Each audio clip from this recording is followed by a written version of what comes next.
Well, Matt, good morning. Welcome. Thank you for joining me today. I'm looking forward to chatting for a few minutes.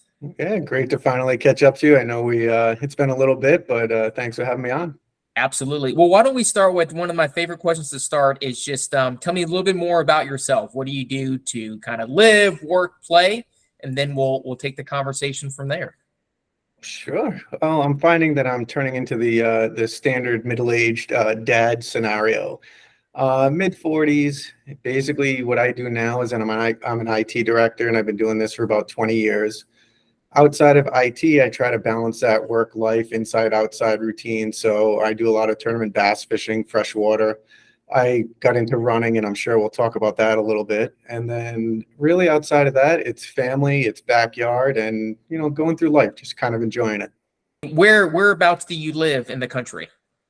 Yep. So I'm in the Northeast. I'm in Rhode Island. So it's the smallest state, but the greatest thing about it is everything's 45 minutes away. The downside to it is, and we can talk about this in the running too, is I'm running out of roads in Rhode Island to run. So especially as I go to these longer and longer training sessions, I'm lapping back on myself quite a bit. That's a familiar problem a lot of us have. That makes a lot of sense. Well, maybe let's talk about that. Let's talk about running. So when did running enter into your life? Well, this is a funny story for me because I tell it all the time I'll tie into it all. But so I was never a runner, and I still don't really consider myself a runner. I'm kind of guilty by association now.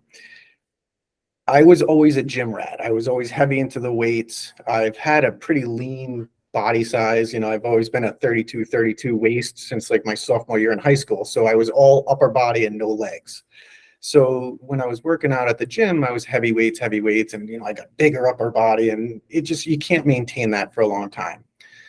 What ended up happening was my daughter, who is now 10, when she was born, I couldn't make it to the gym all the time. So we all know as soon as you start lifting weights, you lose everything like instantly. So my mind was just shot. So what I started to do is I started to train for the St. Patty's Day 5K. And that's a local race up in Rhode Island.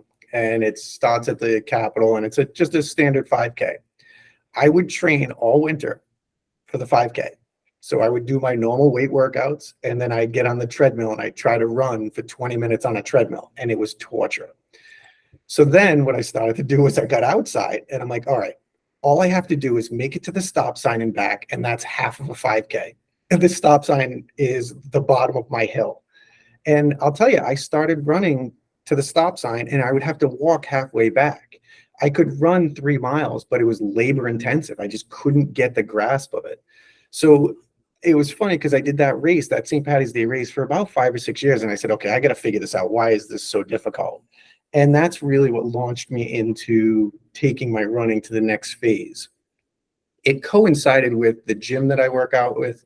I changed over to a gym that was kind of more of a CrossFit style.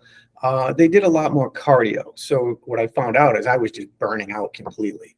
Couldn't even make it through a whole workout. Like I was the one squeaking off to the corner to get water and watching my wife kick butt and keep going. I'm like, why is her endurance so much better than mine? And that was my insurgence into really looking at how and why certain people have better endurance, or how do you get there? And that's when I really started to research my running, and then it morphed into, I don't know if you want to dive right into it, but kind of my history of how I got into it. It really started with the Spartan series. I got out there, and my wife's gym, basically everybody said, we're going to go do the New Jersey Beast, which is a 13-mile race down in Jersey. And, for me, I'm like, oh, sure, I'll just do it. Why not? That race kicked my butt. Got it done, but I had the worst cramps. I was sore for 2 weeks. I always tell people I could barely cross the road. If an 18-wheeler was coming, I was done. It was just so sore. I built on that, and since then I've done probably well over 25 Spartan races. I've accomplished 4 or 5 different ultras, and I actually qualified and completed the Iceland Ultra, the World Ultra that was up there in 2018. So that was kind of the really awesome, like holy cow moment. Kind of a pinnacle of my Spartan series, because shortly after that I ended up having shoulder surgery. And that was through years of, golf and abuse and all that good stuff. So I had to change. While I'm definitely fit where I was. I can still do pull-ups and I can still do that. But whether I'm going to be wrenching myself up and over walls, that kind of died off a little bit. So then I started looking at longer races, and then I got into ultra running, and that's the next phase of this. How did you go from a 5K to a 13-mile Spartan race? What made you say that's the next thing that I should go do? It's one of those things where I have no idea how to say no in all aspects of my life. And it's a blessing and a curse. And, you know, my wife is 5'1" and just a powerhouse. And she's like, come on, we're all going to do it. Why don't you want to do it? I'm like, I don't know. Fine, I'll do it. Okay, sure. So I got peer pressured into it. But then what was amazing to me was I feed off of people. I love people. I love being around people. The gym that got me involved in all this is a small gym run by my friend Heather, single mother, and she was kickboxing and then said, I'm going to morph this into something, and then all of a sudden started this group. We have people who are 20, 30, 40, 50, and my friend Barry, 70 years old, running Spartan races. And it just always amazed me that the people are what drive the motivation. The motivation is what completes events. And that was one of the things. It was just being engrossed and working out with everybody. We set a schedule. We're all going to meet on Wednesday, and we're going to kick our butts for a while. We're all going to meet on Saturday. We're going to do a trail run. We're all going to do a boot camp on Sunday. We all grew exponentially together and fed off of each other. So that's really how I went from the 5K to the beast, the 13-miler. And then those groups got a little bit more smaller and smaller because people would pair up with their counterparts who they're good with running to pace and tempo and all this stuff. So I was lucky enough to find 2 or 3 that were willing to stick it out with me. And Heather, the coach of this gym, we always paired up because she's just an endurance person. She can, you know, you put it in front of her and she's going to tackle it. So then our races naturally grew in distance, length, and endurance. You know, young kids and older people who are out there, and everybody's just out there doing it. So that was kind of my motivation to keep with it. How did you develop the confidence to be able to say, because it sounds like almost in a relatively short period of time, you went from someone who had never ran, couldn't make it to the stop sign, to within a couple years being able to do a 50-miler in, you know, a very tough race. How did you develop the confidence to say, yes, that's something I could go do? I don't know if I have the confidence still. You know, it's a mindset.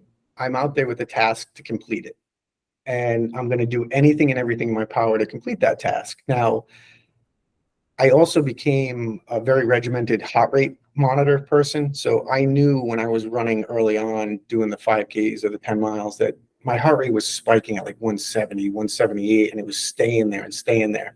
And I knew that was an issue. So then as I started to train more, I really focused on slowing down to get faster, you know, just mechanics and my research on YouTube, like most people do, to lock that in. And then once I found out that I could run 5 or 10 miles and my heart rate was pretty stable, in the 150s, 160s, you know, maybe a peak a little bit higher where the hills are, that was a lot of confidence for me, knowing that, wow, I can stay at this and just keep going. Like it really added on. The 5K turned into a 10-miler. The 10-miler turned into a half marathon, you know, in that succession. And now on my training runs, it's almost like I don't even have to look at my heart rate monitor. I just know where I'm at. So, you know, it really helped me get to that point of confidence, I guess. You know, there's the back end of it. There's the confidence, is that I know my body and I know where its peaks and valleys are. And while everybody hits the pain cave and everybody deals with the pain cave, it's what do you do while you're there? And I know now with confidence that I can dial it down, regain my composure, and then keep going forward. When you use the heart rate monitor, and I love that example for a way to train smarter and to use data for that. Do you use a wrist one? Do you have a chest strap? What have you found the best results with? Like most, I started with Garmin's, went through a bunch of the successions of the Garmin's, and then as my trainings got longer, I was outlasting my Garmin battery. I think I finished up with the Fenix 5, and then I traded on and I moved over to the Sunto. That's how you know it's a long race, when it's longer than your Garmin battery. That was a moment. That was a definite moment. Yeah, I sold that to the buddy of mine. I'm like, I think I need something that lasts longer than 12 hours. And that was like when you have to classify yourself as a runner, I guess that might be it. I know you're also doing a project with YouTube. I would love to hear more about what you're up to in that area. Sure, sure. So a very new channel. I started up, it's called Level Up Run. And basically what I started to do as I'm training for my next race, which is the Anchor Down Ultra. It's a 100-miler. As I'm training for that race, I'm starting to figure out that I have a lot of knowledge that I've accrued. As we were, a precursor, we were talking about things, and I love the expression, who am I am you. I'm that guy who just jumps on the internet and researches the heck out of stuff because I want to know why. Why can't I do this? Why can't I do this? Or how do I do something better? So Level Up Run is just kind of my way to throw something out there where if somebody needs any information on anything related to ultra running or just running in general or just inquisitive about something, I'm starting to build up videos about my training and what I use and how I got to where I am. More or less just, if somebody's out there who's looking for a tidbit of information that can get them through a race. I've got a great story about the Anchor Down Ultra, which I can tap into. And it really is the reason I signed up for it, because I said I would never do a 100-miler. I have so many questions about that. I mean, 100 miles, that's incredible. Yeah. How did that come about? So naturally you finish a race and you say, I'm never going to do that again. Yes. And then I think a lot of us know that feeling. Yeah.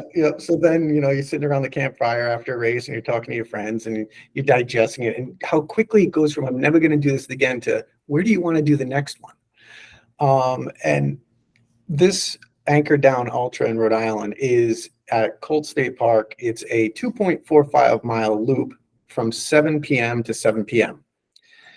And what ended up happening last year is I had just completed a 50-miler, and my friend Emilio had registered for the Anchor Down Ultra 100. And you can't have a pacer until 7 o'clock in the morning. So I stopped and dropped everything. I said, I'll be there at 7 on the button, and I'm going to get you through this race. We'll do what we can. Because he tried 2 other ultras and didn't complete them because of just the race difficulty. So I wanted to get out there and just be part of this with him and see if I could do anything as a pacer. So 7 o'clock in the morning, I pull up to the Anchor Down Ultra, and there's people everywhere. There's a campsite. They're blasting music. The environment was just awesome. And as I pull in, I see my friend Emilio running down the path right to the start-finish line. I immediately jump out of the truck and I start cheering him on. And I'm like, I'm going to get set up and I'll meet you out there. So he gets out and he starts his next lap. I unload my truck. I slap on my running shoes and I just grab whatever he had for nutrition. I grabbed a couple of goo packs and some fruit or whatever and water, and I just ran the path to catch up to him.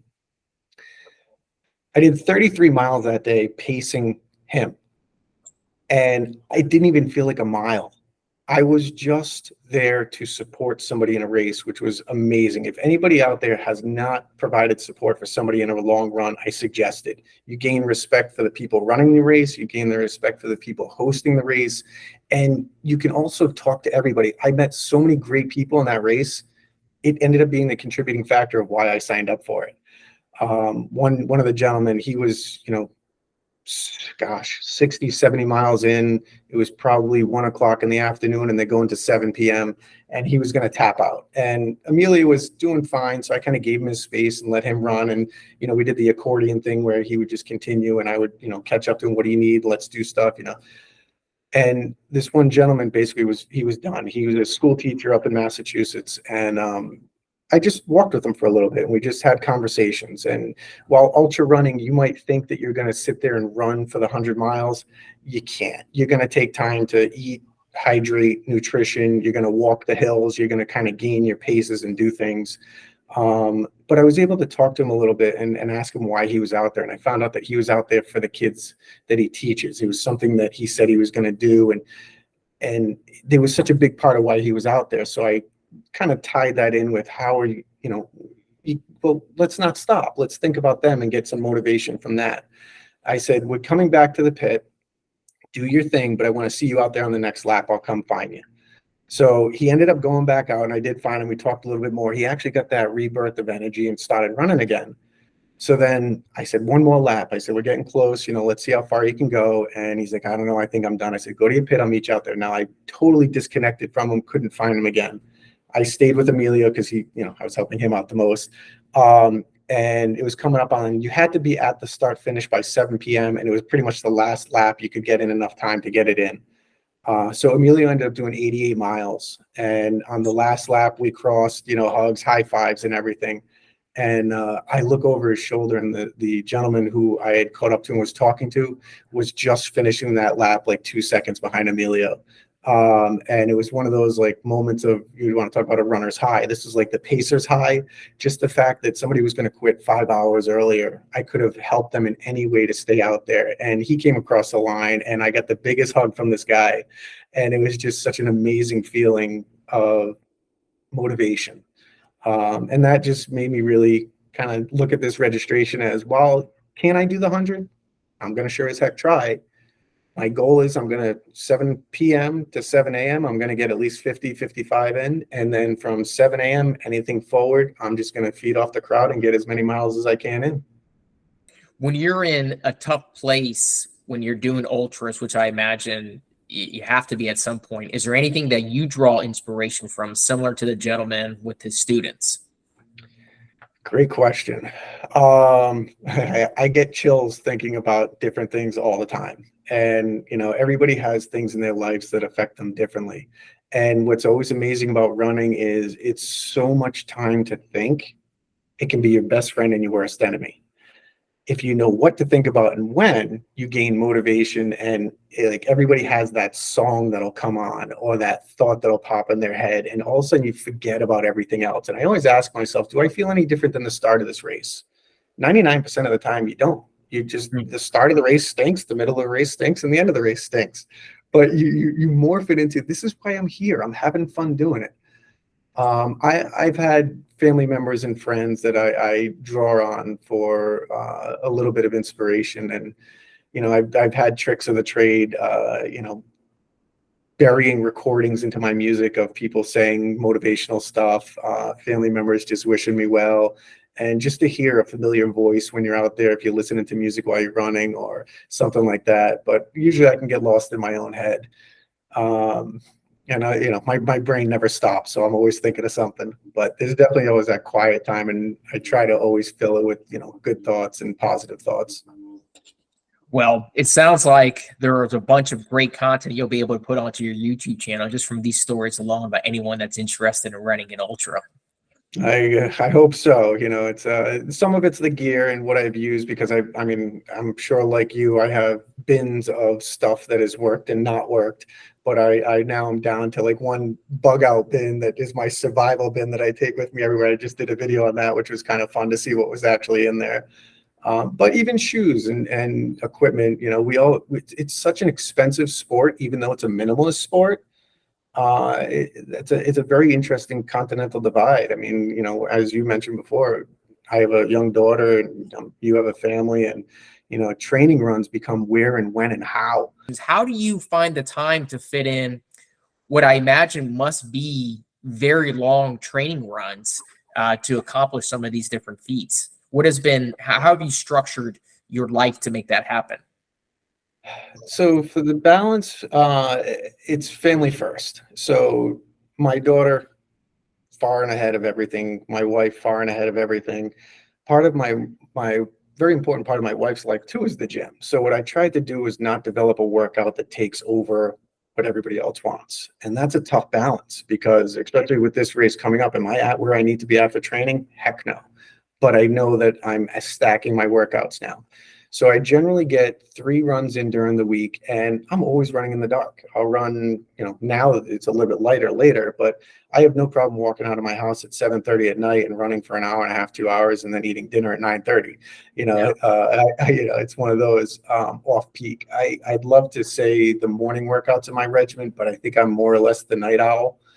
But you almost need to be an ultra, right? Because part of the challenge, I imagine, is how do you get through running at night in pitch dark? Yeah, you're up 24 hours. You're cruising through, and you don't really pop into the pit and take a nap. You just keep moving.